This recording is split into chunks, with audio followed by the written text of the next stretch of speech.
C'est l'heure du sonneur.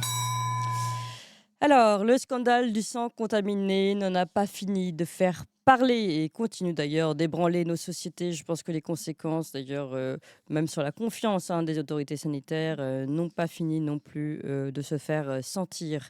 Au Royaume-Uni, où il a fait près de 3000 morts, je rappelle que c'est 1000 morts reconnus en France entre les années 70 et 90, eh bien, au Royaume-Uni, un rapport porté par l'ancien juge Brian Longstaff, qui a été désigné en 2018 pour conduire une vaste enquête publique, eh bien, ce rapport a été rendu lundi dernier, après 7 ans de travaux, après l'audition de milliers de témoins et l'examen de dizaines de milliers de documents, un rapport terrible qui conclut que la vérité sur ce drame avait été dissimulée, je cite le rapport, pendant des décennies et que le scandale aurait pu être largement évité. Dans la foulée de ce rapport, le Premier ministre britannique Rishi Sunak a présenté des excuses officielles. Euh, il dit: Je veux présenter des excuses de tout cœur et sans équivoque pour cette terrible injustice. C'est une déclaration qu'il a faite au Parlement. Je vous propose d'écouter un extrait de ce discours qui, je pense, restera dans l'histoire. Et je vous ferai la traduction juste après. Écoutez ça. Sir Brian Langstaff has today published the final report of the Infected Blood Inquiry. This is a day of shame for the British state. Today's report shows a decades-long moral failure at the heart of our national life. From the National Health Service to the civil service, to ministers in successive governments, at every level, the people and institutions in which we place our trust failed in the most harrowing and devastating way. They failed the victims and their families, and they failed this country. Sir Brian finds a catalogue of systemic, collective, and individual failures, each on its own serious, and taken together amounting to a calamity. And the result of this inquiry should shake our nation to its core. This should have been avoided. It was known these treatments were contaminated. Warnings were ignored repeatedly. Time and again, people in positions of power and trust had the chance to stop the transmission of those infections. J'ai laissé le temps, c'est un peu long quand c'est de l'anglais, qu'on ne comprend pas forcément tout, mais je pense que les mots sont importants et on va les reprendre évidemment avec mes deux invités du jour. Mais d'abord, je vous donne la traduction de cet extrait que vous avez entendu du discours de Rishi Sunak, Premier ministre britannique. C'est un jour de honte pour l'État britannique. Le rapport d'aujourd'hui montre un échec moral qui dure depuis des décennies au cœur de notre vie nationale, au cœur du service national de santé jusqu'à la fonction publique, en passant par les ministres et par les gouvernements successifs à tous les niveaux. Et que les personnes et les institutions auxquelles nous accordons notre confiance ont échoué dans les pires situations et de manière dévastatrice. C'est un système entier où chacun a sa part de responsabilité. Ils ont trompé les victimes et leurs familles et ils ont trompé le pays. Sir Brian, donc c'est le nom du juge à l'origine de l'enquête, découvre un catalogue d'échecs systématiques, collectifs et individuels, chacun de son côté, sérieux et pris ensemble, et cela équivaut à une calamité. Et le résultat de cette enquête devrait profondément ébranler notre nation. Cela aurait dû être évité. On savait que ces traitements étaient contaminés, les avertissements ont été ignorés à plusieurs reprises, et à maintes reprises, des personnes en position de pouvoir et de confiance avaient la possibilité d'arrêter la transmission de ces infections. Ils ne l'ont pas fait. Voilà l'extrait de cette prise de parole très très forte suite surtout à ce travail de plusieurs années du juge Brian Longstaff. Je précise que Rishi Sunak a également indiqué que son gouvernement dévoilerait un programme d'indemnisation face à ce qui était considéré comme la pire catastrophe médicale de l'histoire du système public de santé britannique. Donc une indemnisation qui sera complète, a-t-il dit. Et il dit on paiera le prix fort s'il le faut. Alors justement, écoutez, c'est l'occasion d'abord de reprendre cette affaire qui continue de faire trembler pour ceux qui l'ont vécu, mais aussi même ceux qui l'ont suivi, et de savoir ce qui se passe du côté français. C'est pour ça que je suis très heureuse de recevoir nos deux invités. Bonjour Christiane Leveuf. Bonjour, Bonjour madame et merci madame. beaucoup d'être avec nous ce matin. Vous êtes vous-même victime de sang contaminé. Vous allez nous raconter un petit Hélas, peu oui. ce qui vous est arrivé. Et auteur de ce livre, Leur sang m'a tué, aux éditions City, qui dit bien ce que ça veut dire. Et puis nous sommes également avec Maître Nathanaël Meister. Bonjour. Bonjour. Et merci beaucoup d'être avec nous également. Vous êtes avocat au barreau de Paris et avocat de Christiane Leveuf, justement victime de sang contaminé. Peut-être commencer rapidement avec vous, maître, si vous voulez bien nous rappeler peut-être quelques chiffres. J'ai dit 1000 morts reconnus en France. Évidemment, ce sont seulement les personnes qui ont tenté de se faire reconnaître en tant que victimes. Il y en a certainement eu beaucoup plus. Est-ce que vous pouvez nous rappeler un petit peu les tenants et les aboutissants d'abord de cette affaire du sang contaminé? L'affaire du sang contaminé, on s'en souvient, c'est un scandale sanitaire majeur des années 2000 qui a pris naissance très tôt, dans les années 80, par des pratiques de transfusion sanguine massives qui ont été opérées avec du sang dont on a découvert progressivement qu'ils pouvaient être infectés par divers virus. Et ces pratiques de transfusion ont perduré très longtemps, même après la découverte du scandale, ce qui a donné lieu à un certain nombre de commissions d'enquête, de révélations, d'instructions judiciaires, avec certaines condamnations d'ailleurs qui sont intervenues pour certains dirigeants de l'établissement français du sang, euh, et des condamnations très limitées pour l'échelon politique Oui. qui avait rendu possible et installé et fait progresser, enfin, encourager ces transfusions. Donc C'était ça, les fameuses, pardonnez-moi, je vous coupe un petit peu, c'était les fameuses, rendus de justice qui disaient, «Responsable mais pas coupable». C'est à c'est partir de les- là qu'on c'est l'époque du responsable, mais pas coupable, c'est une immense trouvaille rhétorique mmh, qui signifiait qu'on se reconnaît politiquement responsable, mais judiciairement non coupable. Autrement dit, on échappe à la sanction. Et ça a marqué ces années-là.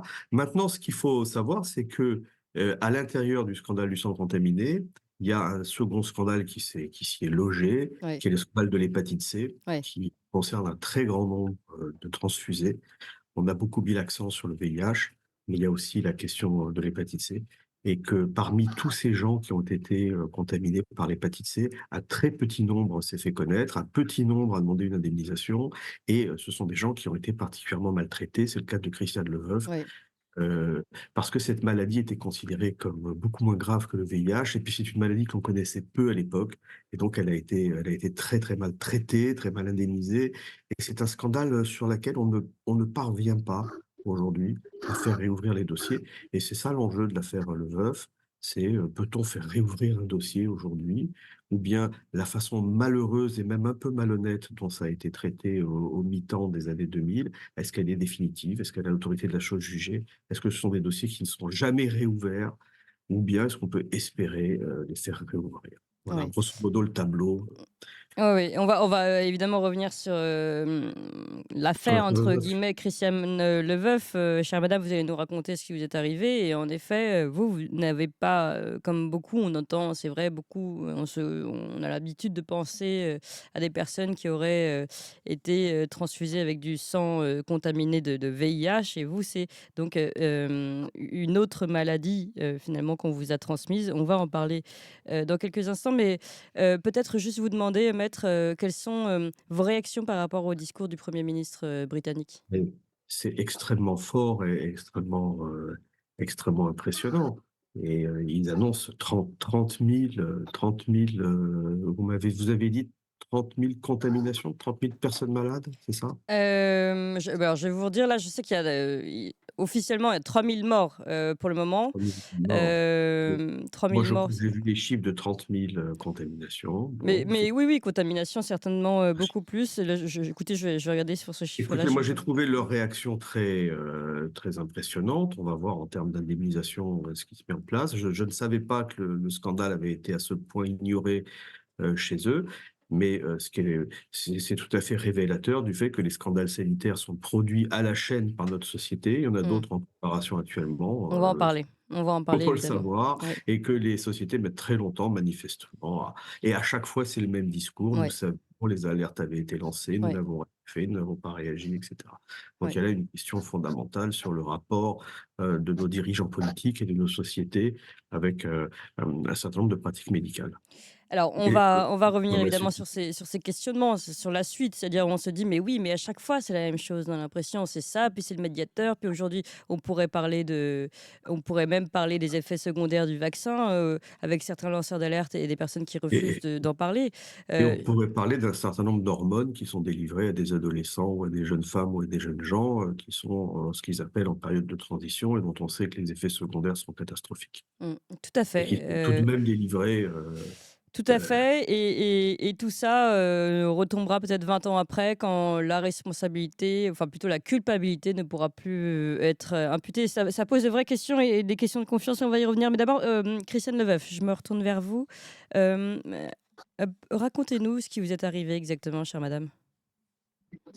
Eh bien voilà, en 1980, alors que je n'ai absolument pas d'intervention, c'est ça surtout, on m'a donné des transfusions, mais on ne m'a pas dit. J'étais donneuse de sang depuis 1978. Hum, C'est-à-dire que tous les 3 mois, je donnais sang, plasmaphéreses, hum. plaquettes, tous les 3 mois, et ce pendant 11 ans. Donc, moi, personnellement, je me suis sentie responsable de beaucoup de gens que j'ai dû empoisonner à mon tour. Donc, j'étais simplement à 37 ans une personne qui avait des règles abondantes, mais pas dramatiques. Et on me dit, bon, j'avais 2 enfants, j'avais 2 travails, donc l'on me dit, on va vous donner des vitamines. Bon, bah écoutez, moi je rentre, pour moi le sang c'est rouge et on me transfuse un produit que l'on donnait aux hémophiles et qui est blanc. Donc rien ne m'alerte. 3 mois après, je fais une jaunisse et je commence quand même à m'inquiéter parce que je souffre énormément de myalgie et d'arthralgie, c'est-à-dire de douleurs dans les muscles et dans les articulations. Et Hum. pendant des années, je me suis dit, j'ai quelque chose de très grave, c'est pas normal. J'avais une excellente santé. Oui. J'ai aujourd'hui 80 ans, je n'ai aucune pathologie. C'est vous dire que je n'ai même pas d'arthrose. Hum. C'est vous dire que j'étais en excellente santé. Oui. Bref, on me donne cette transfusion de facteur 8 à cryoprécipité. C'est ce qu'on donnait aux hémophiles. Ce pourquoi la France, qui a donné jusqu'à la dernière goutte de sang dans les pays dits pauvres pour ne pas que le laboratoire fasse faillite, a distribué ce sang dans les pays Tunisie, Maroc, Algérie, France, bien sûr. On parle de 20 000 victimes. Alors, Donc, attendez, on attendez. me donne. Attendez, tout ce que vous dites est très important. Je vais reprendre quelques points pour que ce soit clair. D'abord, sur votre cas, vous dites que vous étiez en pleine forme, vous donniez vous-même votre sang et vous avez Oui, eu une transfusion due, si j'ai bien compris, à des règles douloureuses, c'est ça? oui, disons 2 enfants, beaucoup de travail, un coup de Non, mais fatigue, c'est on ça. aurait pu me donner de la vitamine C, on décide de me donner du sang. Voilà. D'accord. Bon. Et donc, on vous donne du sang et a priori, enfin, c'est pas a priori, c'est sûr, j'imagine maintenant, c'est à partir de là que vous avez été contaminé. Exactement. Et avant que je ne sorte de l'hôpital, un interne me donne une feuille qui prouve bien que j'ai reçu ce sang contaminé, ce qui m'a permis de pouvoir l'exhiber et en 2004 faire condamner l'établissement français du sang. Voilà. D'accord. Mais parce que je comprends pas, attendez, ils savaient que le sang était contaminé? Ils l'ont su en 85. Donc combien de temps après? Donc moi, ils l'ont su 5 ans après, Mmh. officiellement. Ils avaient des doutes, mais officiellement 5 ans après. Et on ne m'a prévenu que 11 ans après. Pourquoi? Parce que le samedi après-midi, j'étais une visiteuse au CHU de Rouen des enfants leucémiques, la dame qui va faire passer 2, 3 heures à un gamin. Mmh. Et là se trouve un couple qui a une petite fille de 7 ans. Et il faut savoir qu'à Rouen, on fait des greffes de moelle, ce qui sauve des enfants leucémiques. Donc je dis bien sûr, évidemment, je vais donner ma moelle. Je m'inscris à France Transplant. On m'envoie vers la transfusion de Rouen, où j'ai l'habitude d'aller puisque j'y vais tous les 3 mois. Première fois, on me jette en me disant: «C'est lourd, vous allez être fatigué encore plus». Je reviens le 2e jour, même topo. Le 3e jour, on finit par me dire: «De toutes les façons, vous ne pouvez pas donner, vous avez été contaminé en 1980».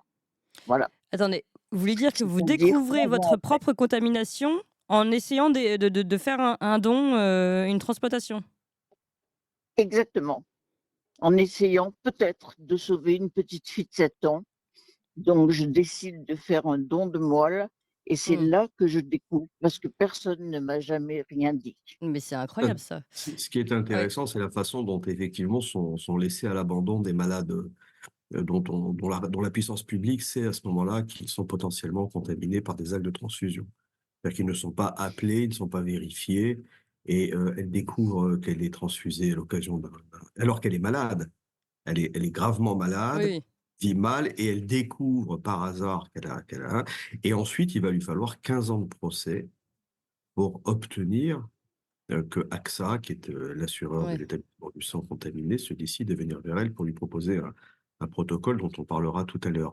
Mais il lui a fallu donc, presque 15 ans pour découvrir sa maladie, puis presque autant pour, engager un procès qu'elle a été obligée de faire pour faire reconnaître que l'établissement du sang de Rouen l'avait contaminée. Ah ouais, non mais c'est incroyable, sachant qu'en fait, eux le savaient puisqu'ils préféraient ne pas prendre, son don d'organes, donc ça pose quand même vraiment des questions. Et juste une question aussi là-dessus, vous pouviez continuer de faire, enfin, est-ce qu'on vous refusait quand vous continuez de faire du don du sang? Eh bien écoutez, j'ai la preuve qu'en mars 90, le ministre non coupable a dit aux établissements français du sang de ne plus prélever les gens à risque. Donc j'étais déjà contaminée et j'ai eu un prélèvement 1 an après. D'accord. Alors j'ai voulu savoir, on a prétendu que l'on jetait le sang. Je vois pas pourquoi on m'appelait pour donner mon sang pour le jeter. Bah, bien Ce sûr, n'est pas vrai. bien sûr, bien sûr, bien sûr. Alors je voudrais revenir sur, un morceau de ce que vous avez expliqué, Christiane Leboeuf, qui est à mon avis, crucial et qui dépasse votre cas à vous.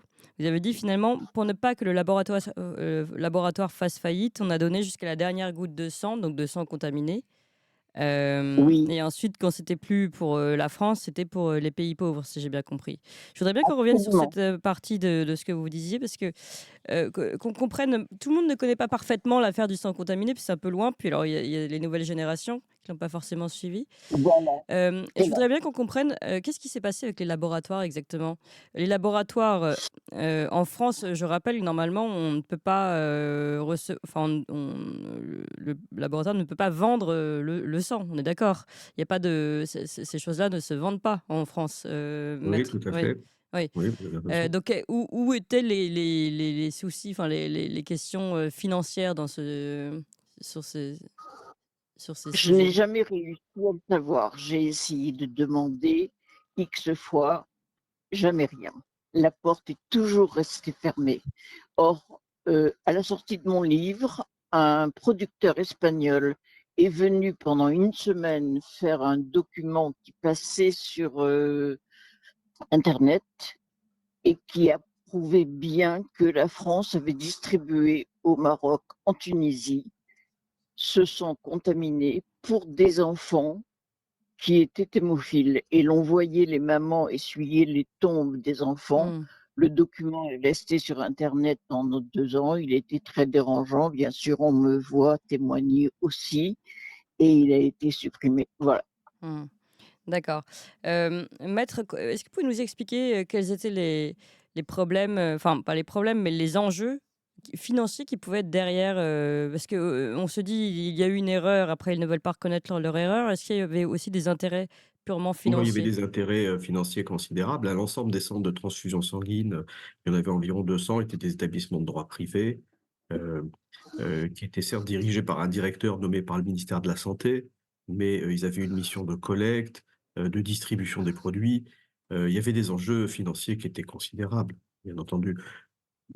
Bon, et qui ont expliqué que ce système perdure après les premières alertes, après les premières mesures, très tard. Mmh. Bon.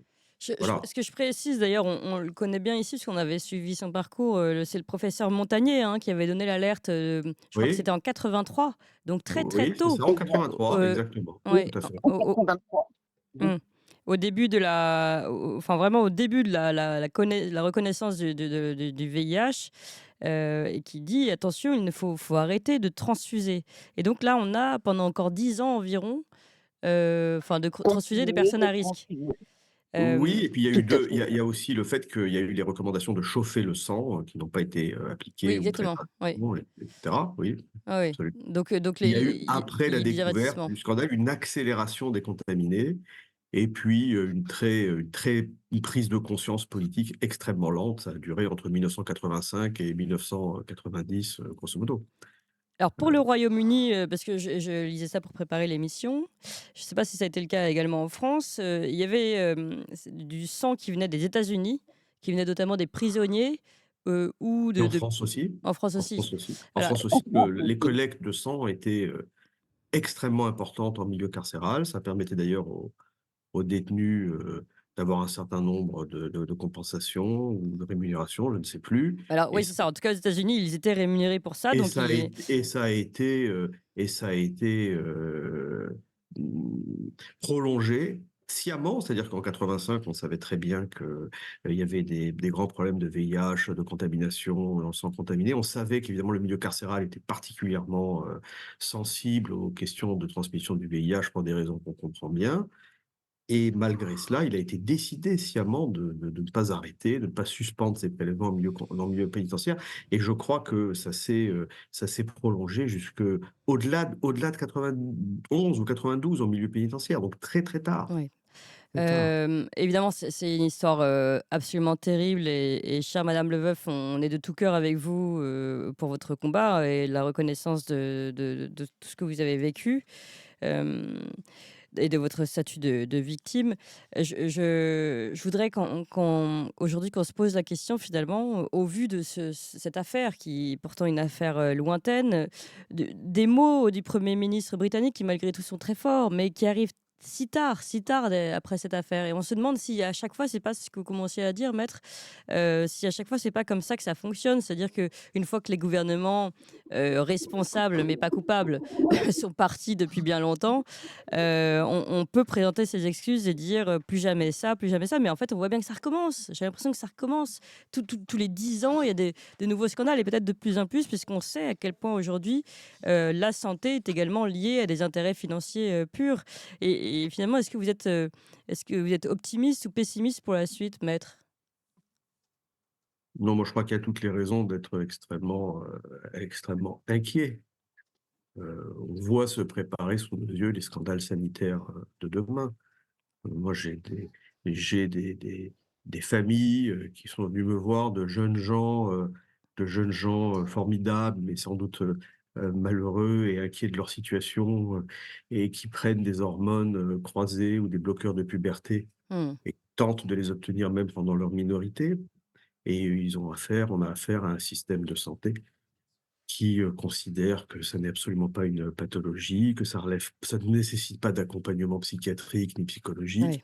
On a des jeunes gens très, très fragiles, qui sont parfois sur le spectre autistique et cetera, qui se Mmh. font traiter de la sorte, avec un engagement militant et enfin, faut dire une forme de complicité, d'une partie du corps médical, mais d'une partie du corps médical qui est opérationnelle, c'est-à-dire qui travaille Ouais. en hôpital public, qui les reçoit et cetera et on sait très bien que les conséquences, les effets secondaires, par exemple de la prise de testostérone à l'âge de 16-17 ans Ouais, ou bien 18 sûr. ans pour une jeune femme sont irrémédiables, irréversibles, catastrophiques Mmh. sur sa future vie sexuelle, sur sa future, fécondité, et cetera et donc on voit bien qu'on prépare les scandales de demain et là encore, tout le monde refuse de le voir. On nous sert un discours militant qui est le même qui était servi pour le sang contaminé. C'est-à-dire qu'on soigne, on soulage la douleur, on prend en compte les situations, on se rend pas compte on se rend compte ou on se rend pas compte, je ne sais pas, qu'on crée les conditions d'un scandale sanitaire très grave à venir. Et là, je ne parle que des hormones croisées, Oui. des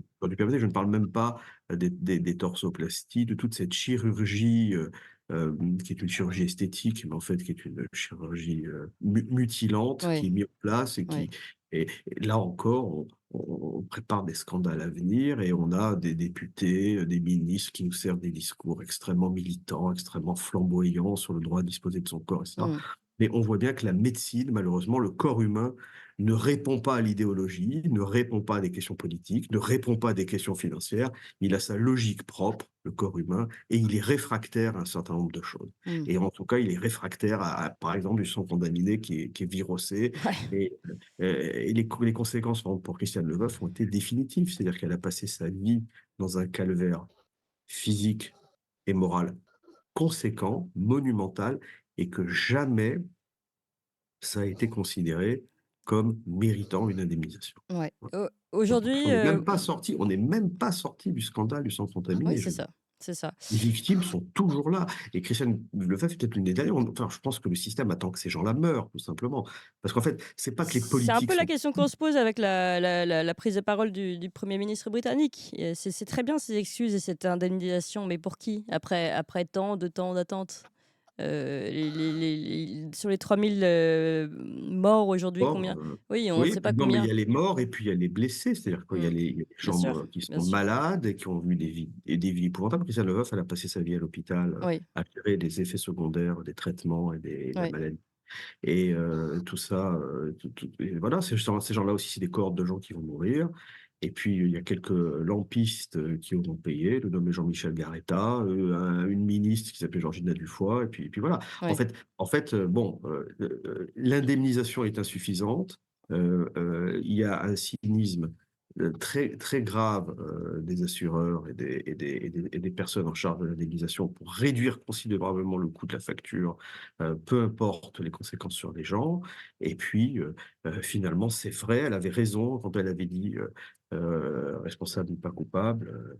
Oui. Dans le fond, l'échelon politique a été très largement exonéré de ses responsabilités dans cette affaire. Ouais, on l'a bien compris et la crainte, c'est que ça continue. On va en parler, il y a beaucoup, beaucoup d'affaires encore qui suivent et d'ailleurs aujourd'hui, bah, écoutez, c'est un peu les aléas de l'actualité. On a une série de scandales à aborder avec vous, chers amis, sur Tocsin. Merci beaucoup et bon courage, Christiane Leboeuf, pour ce combat qui continue, on l'a bien compris. Vous avez, je crois, 80 ans passés et votre combat continue tous les jours pour faire reconnaître justement eh bien, la responsabilité et surtout le fait que votre statut de victime de cette transmission et aujourd'hui vous êtes malade de l'hépatite C. Merci et bon courage Christiane Leboeuf. Merci à vous